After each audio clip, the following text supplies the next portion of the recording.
PMEGP यानी कि prime minister's employment generation programme ये एक ऐसी गवर्नमेंट लोन स्कीम है जिसके तहत हम में से कोई भी व्यक्ति बिजनेस शुरू करने के लिए या जो बिजनेस चला रहे हैं उसे एक्सपैंड करने के लिए 50 लाख रुपए तक का लोन ले सकते हैं, जिसमें मैक्सिमम 35% का सब्सिडी भी है। यानी कि 50 लाख में से 17,50,000 रुपए सरकार दे देगी, आपको सिर्फ 32,50,000 रुपए ही वापस करना होगा, वो भी ईएमआई के रूप में। ये सुनने में बहुत आसान लगता है और आसान है भी। तो चलिए जानते हैं इसके तहत 50 लाख रुपए तक का लोन किन किन लोगों को कौन कौन से बिजनेस करने के लिए और कैसे मिलेगा। इस लोन को अप्लाई करने से लेकर के लोन मिलने तक का पूरा प्रोसेस हम लोग इस वीडियो में लाइव करके देखेंगे। इस प्रोसेस में किन किन डॉक्यूमेंट्स की जरूरत होगी और कहां कहां कितना आपका खर्च होगा, लोन पे कितने % का इंटरेस्ट लगेगा और लोन वापस करने के लिए कितना समय मिलेगा। सब्सिडी जो 35% है वो किन किन लोगों को और कैसे मिलेगा। सबसे इंपॉर्टेंट बात, आप में से बहुत लोगों का कहना है कि सरकार लोन नहीं देती है, जबकि ऐसा नहीं है। तो लोग ऐसा क्यों कह रहे हैं और आपको लोन कैसे मिलेगा, आइए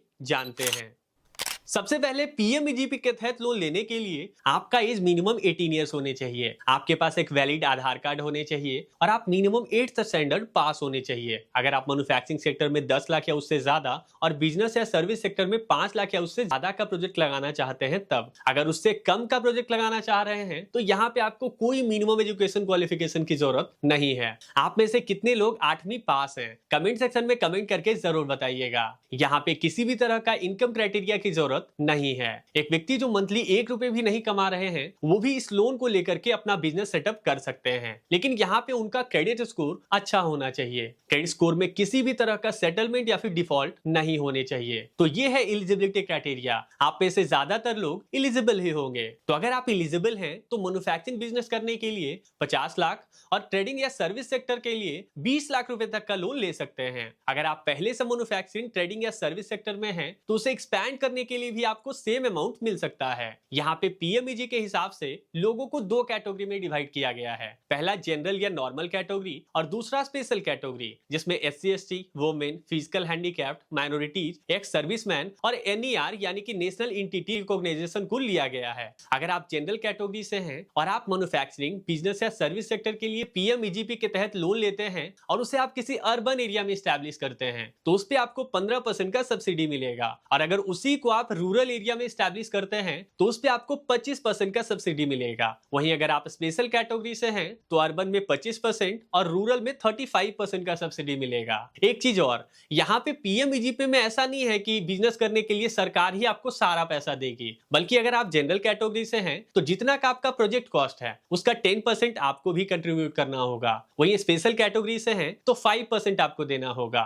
एग्जाम्पल से अगर समझे तो बाय द वे अगर कोई व्यक्ति एक प्रोजेक्ट लगाना चाहते हैं जिसका प्रोजेक्ट कॉस्ट 50 लाख रुपए है और वो अगर जनरल कैटेगरी से हैं तो 10% यानी कि 5 लाख रुपए उन्हें खुद भी लगाना होगा। बाकी 45 लाख रुपए पीएमईजीपी के तहत आप बैंक से लोन ले सकते हैं। सब्सिडी की बात करें तो जनरल कैटेगरी के लोग जब इसे अर्बन एरिया में स्टैब्लिश करेंगे तो 15% यानी कि 7,50,000 रुपए और रूरल एरिया में स्टैब्लिश करेंगे तो 25% यानी कि 12,50,000 रुपए सब्सिडी मिलेगा। वहीं स्पेशल कैटेगरी से हैं तो अर्बन एरिया में 25% यानी कि 12,50,000 रुपए और रूरल एरिया में 35% यानी कि 17,50,000 रुपए मिलेगा। लेकिन ये मिलेगा कब, ये हम लोग आगे देखेंगे। यही चीज अगर आप सर्विस सेक्टर में 20 लाख रुपए तक का लोन लेते हैं तो आप परसेंटेज के हिसाब से कैलकुलेट कर लीजिए। अब बात करें कि ये पीएमईजीपी लोन और इसमें ये सब्सिडी कब और कैसे मिलेगा, इसका पूरा प्रोसेस क्या है। इसके लिए सबसे पहले आपको अपने डॉक्यूमेंट रेडी कर लेने हैं, जिसमें कि लेटेस्ट पासपोर्ट साइज फोटोग्राफ्स, आपके आधार और pan card, proof of highest qualification जिसमें कि 12th, ग्रेजुएशन या फिर पीजी वगैरह भी दे सकते हैं अगर जरूरत है तब। डिटेल्ड प्रोजेक्ट रिपोर्ट ये सबसे ज्यादा इंपॉर्टेंट है क्योंकि इसका मेजर रोल होता है लोन का अप्रूवल या फिर लोन रिजेक्शन में।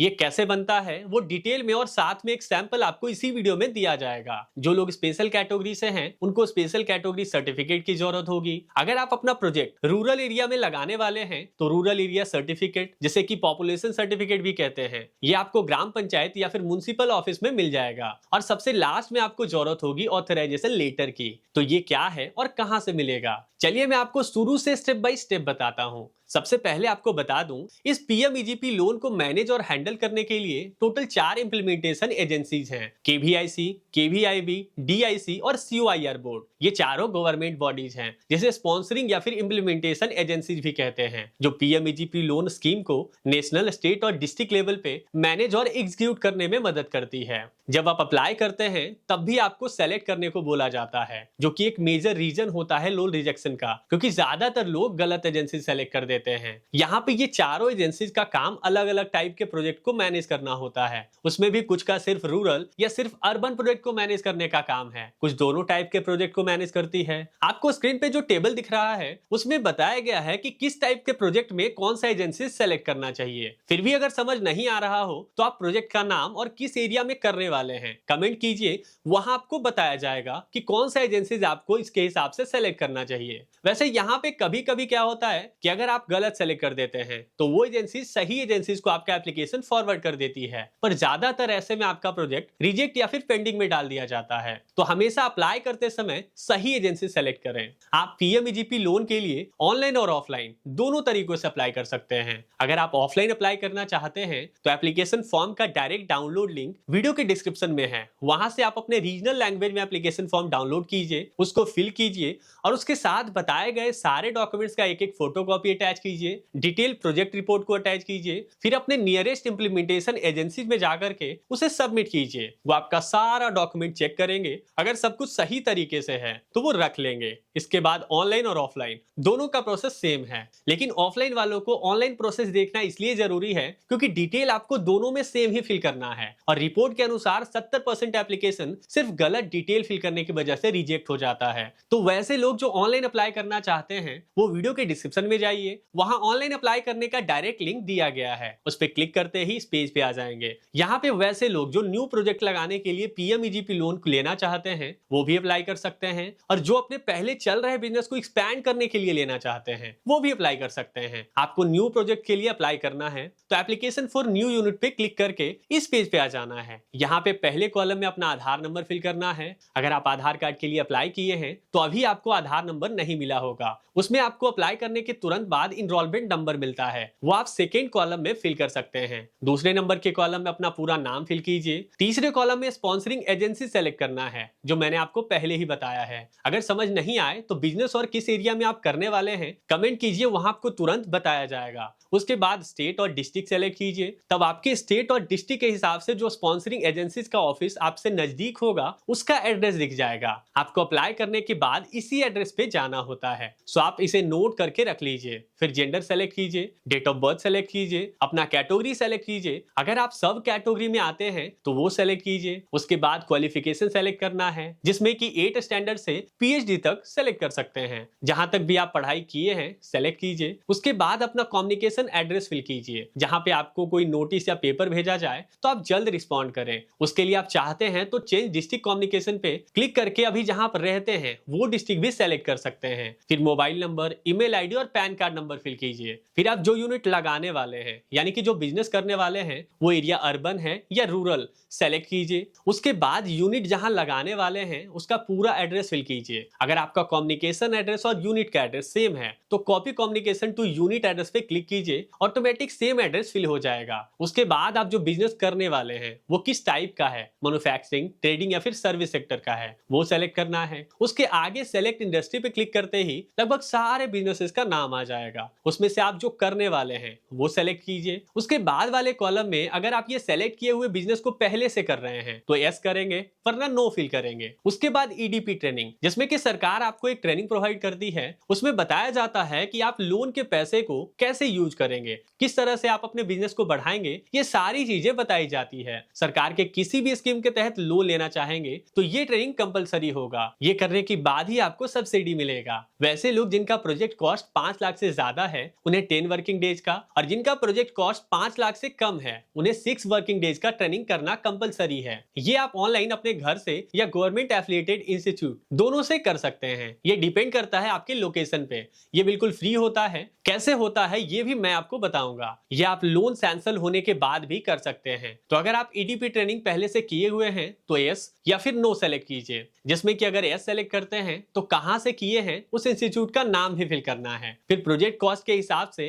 कैपिटल एक्सपेंडिचर यानी कि प्रोजेक्ट के लिए आप जो एसेट लेने वाले हैं, मींस मशीनरी, टूल्स या फिर जो कंस्ट्रक्शन करने वाले हैं प्रोजेक्ट के लिए, उसका कॉस्ट कैपिटल एक्सपेंडिचर कहलाता है, वो फिल कीजिए। फिर वर्किंग कैपिटल यानी कि डे बाय डे ऑपरेशन में जो रॉ मटेरियल आप खरीदेंगे, एम्प्लॉय को जो पैसे देने होते हैं या फिर जो इमीडिएट एक्सपेंस होता है वो फिल करना है। उसके बाद टोटल प्रोजेक्ट कॉस्ट फिल करना है। ये तीनों चीजें आपको प्रोजेक्ट रिपोर्ट के अनुसार सही सही फिल करना है। फिर आपके प्रोजेक्ट की वजह से कितने लोगों को रोजगार मिलेगा वो फिल कीजिए। उसके बाद आप जिस बैंक से ये लोन लेना चाहते हैं उस बैंक का नाम सेलेक्ट कीजिए। फिर उस बैंक में आपका जो अकाउंट है उसका डिटेल फिल कीजिए। फिर अगर कोई अल्टरनेट बैंक अकाउंट आप ऐड करना चाहते हैं तो एक और बैंक अकाउंट ऐड कर सकते हैं, उसका आईएफएससी कोड फिल कर सकते हैं या फिर आप इसे ब्लैंक भी छोड़ सकते हैं। उसके बाद पूछा गया है कि आप सीजीटीएमएससी का लाभ उठाना चाहते हैं क्या। तो ये क्या है, शॉर्ट में समझे तो ये एक सरकार की ऐसी योजना है जिसके तहत अगर कोई लोन लेने वाला व्यक्ति लोन देने में सक्षम नहीं है तो उसके बदले ये आपके लोन का भरपाई करने की गारंटी लेती है, पूरी वेरिफिकेशन करने के बाद। ऐसा नहीं है कि आप लोन लिए और नहीं दे रहे हैं तो ये आपका लोन का रिपेमेंट कंप्लीट करेगी।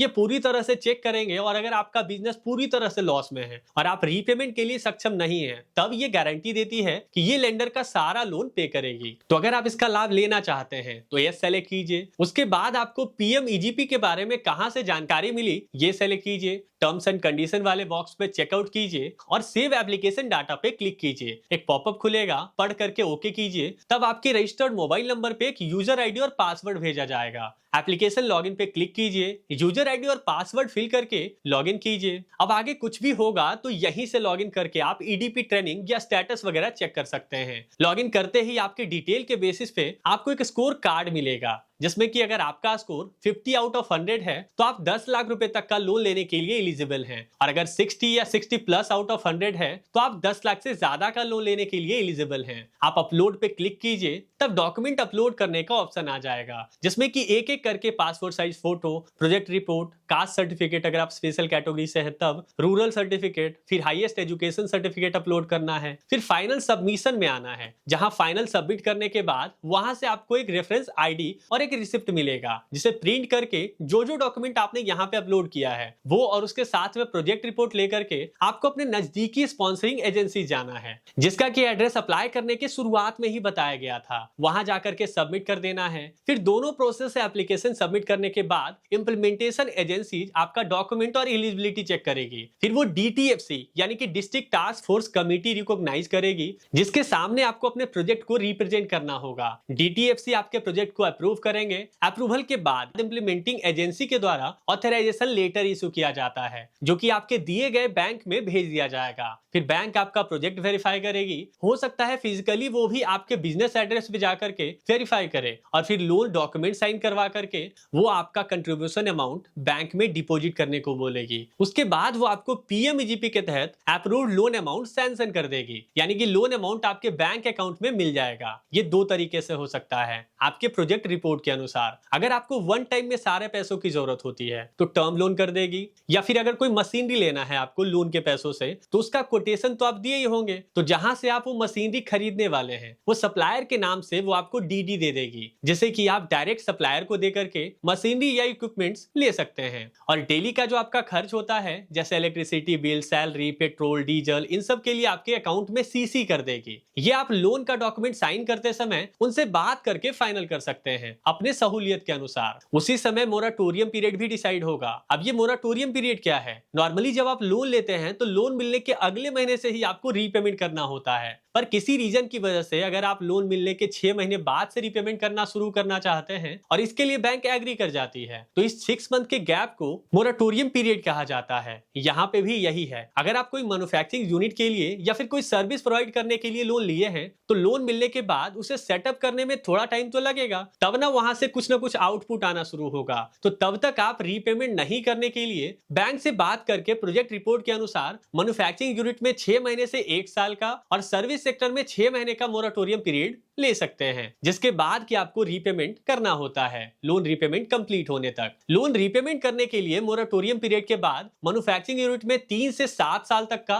और सर्विस सेक्टर यूनिट में 3 से 5 साल तक का समय मिलेगा। लोन अप्लाई करने से लेकर के लोन मिलने तक में अप्रॉक्स 90 डेज का समय लगेगा। आपको एक्टिव रहना होगा, वरना ये टाइम ज्यादा भी लग सकता है। लोन मिलने के बाद बैंक आपके सैंक्शन लेटर और लोन स्टेटमेंट को आपके पोर्टल पे अपलोड करेगी और फिर कुछ दिनों बाद जब आप मशीनरी वगैरह सेट कर लेंगे तब बैंक फिर से आपके बिजनेस यूनिट पे विजिट करेगा और चेक करेगी कि क्या आप वहां पे पीएमईजीपी का बोर्ड लगवाए हैं या नहीं। सैंपल आपको स्क्रीन पे दिख रहा होगा, तो आपको इस तरह का एक बोर्ड लगवाना होगा जिसका फोटो बैंक वाले लेंगे और वो फोटो आपके पोर्टल पे वो अपलोड करेंगे। ये आप खुद भी अपलोड कर सकते हैं क्योंकि इसके बाद ही आपका लोन सब्सिडी के लिए फॉरवर्ड किया जाता है। बात करें इंटरेस्ट की, तो interest bank to bank vary कर सकता है। सो अप्लाई करने से पहले आपको पता कर लेना है कि किस बैंक में सबसे कम इंटरेस्ट लगेगा। कमेंट सेक्शन में कमेंट करें, वहां अभी जिस बैंक में सबसे कम इंटरेस्ट लगेगा वो सजेस्ट किया जाएगा। इस लोन में ऐसे जनरली देखें तो 11 से 12% तक का इंटरेस्ट लग सकता है।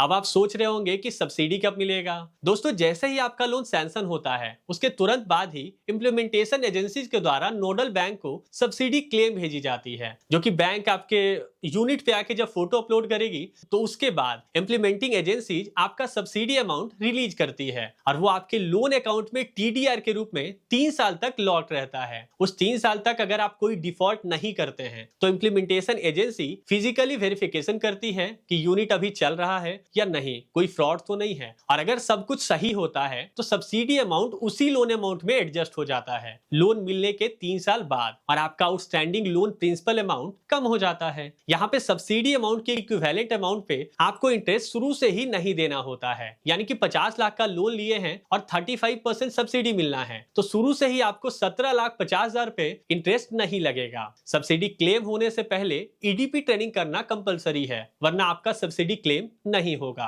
अब बात करते हैं डिटेल प्रोजेक्ट रिपोर्ट की। वो आप कैसे बनाएंगे? प्रोजेक्ट रिपोर्ट में प्रोजेक्ट कॉस्ट, आवन contribution, capital expenditure, working capital, employment, इस तरह की प्रोजेक्ट की सारी इंफॉर्मेशन होती है। एक डिटेल प्रोजेक्ट का सैंपल आपको डिस्क्रिप्शन में दे दिया गया है। साथ में कुछ वेबसाइट्स के लिंक भी दिए गए हैं जहां से आप अप्रॉक्स 1000 से भी ज्यादा बिजनेस का प्रोजेक्ट रिपोर्ट डाउनलोड कर सकते हैं, जिसे आप अपने अनुसार एडिट कर सकते हैं या सेम टाइप से आइडिया लेकर के खुद से भी बना सकते हैं, या फिर चैट जीपीटी की मदद से आप खुद से प्रोजेक्ट रिपोर्ट बना सकते हैं। लेकिन फिर भी अगर नहीं बनाना चाहते हैं या नहीं बन पा रहा है तो एक सीए की मदद से बनवा सकते हैं। इसके लिए सीए आपसे कुछ चार्ज करेगा, बट वो आपको एक परफेक्ट प्रोजेक्ट रिपोर्ट बना करके देगा, जिससे कि लोन अप्रूवल के चांसेस बढ़ जाते हैं। कुछ सीए तो ऐसे होते हैं जो आपको डायरेक्ट बता देंगे कि वो आपसे इतना चार्ज लेंगे और उसके बदले में लोन अप्लाई करने से लेकर के लोन मिलने तक का वो हर स्टेप पे आपको गाइड करेंगे और हेल्प करके आपका लोन पास करवा देंगे। तो उनसे भी आप हेल्प ले सकते हैं। बात करें चार्जेस की, तो उसका लिस्ट आपको वीडियो के डिस्क्रिप्शन में दे दिया गया है, वहां से आप जान सकते हैं। यहाँ पे कुछ कंफ्यूजन है जो मैं आपको क्लियर कर दूं।